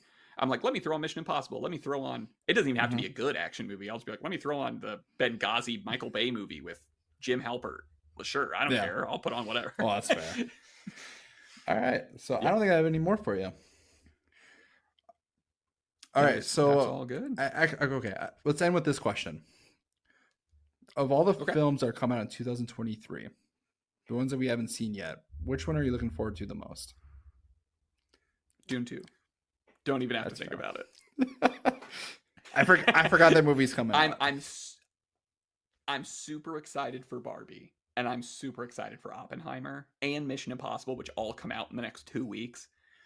But if we're talking overall for this year, there's other movies coming out that I'm like, oh, that could be really good. Like, or there's directors that I know that are working on things that maybe are going to come out this year.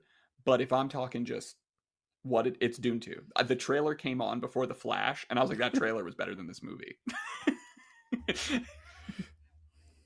Now, I also love Dune 1, and the director, Denis Villeneuve, who directed the first, I personally think is arguably the greatest working director alive today. Big praise. So, if you've never seen his movies, you can watch any of them. What did he make before Dune Part 1? He made Dune, he made Blade Runner 2049, he made Sicario, and he made Prisoners. And then before that, he made Enemy, which was a Jake Gyllenhaal movie. And then before that, he made movies that were in Spanish. I think the only one I've watched is Prisoners. I watched part of Blade Runner 2049. Wait, is it 49? Sorry, I watched part of Blade Runner, and then I watched Prisoners. Prisoners was excellent. Oh, Prisoners is insane. If you haven't seen Sicario, it is an action-y movie, but it's also way more of a drama. I don't hate action. I appreciate it. It's just never the genre that I got into. But I think that's more... My dad was never a movie guy, and my mom was, but all those movies were like Disney. So... Oh, that's fair. Yeah. My dad loved action, and my grandpa had a massive influence on my films, like love, because he showed me Jurassic Park and Jaws and stuff like that when I was a kid. So... And my dad we used to watch Rambo and all kinds of stuff. And I saw Red Dawn when I was like 6. Nice. All right. Well, where can my viewers find you, Eric? My website is a super basic one. It's just ericmcconnell.wordpress.com. I write reviews. I try to do it on at least a bi-weekly basis. Sometimes life gets busy though, but I just do it for fun. I don't make any money from it. I just like writing about movies. If I ever were to go back to making movie content on YouTube, it would either be under Eric McConnell or it would be on Real Film Reviews, which is REEL Film Reviews. I am hope. Which there's a massive backlog of reviews on there. If you're ever bored. If you guys want a good review or a good, definitely check Eric out, because I will say you were like, when I'm like, I want to know someone's opinion about this film, you're like the first person I would like go to when you did YouTube. And now when I rediscovered your WordPress, I'm like, oh, I need to know. Because me and you always had like opposite views, but I always respected your opposite view. So yeah, it's always fun to talk to somebody who doesn't fully agree with exactly. That's something. It's a lot more interesting than just being like, I really liked it. Me too. It's like the worst part when someone's like, I think this movie's a 4. I think this movie's a 2. I'm like, sweet, let's talk about it. Let's go. Let's fight. Exactly. All right, well, thanks, Eric. All right, that's it, guys. We're out.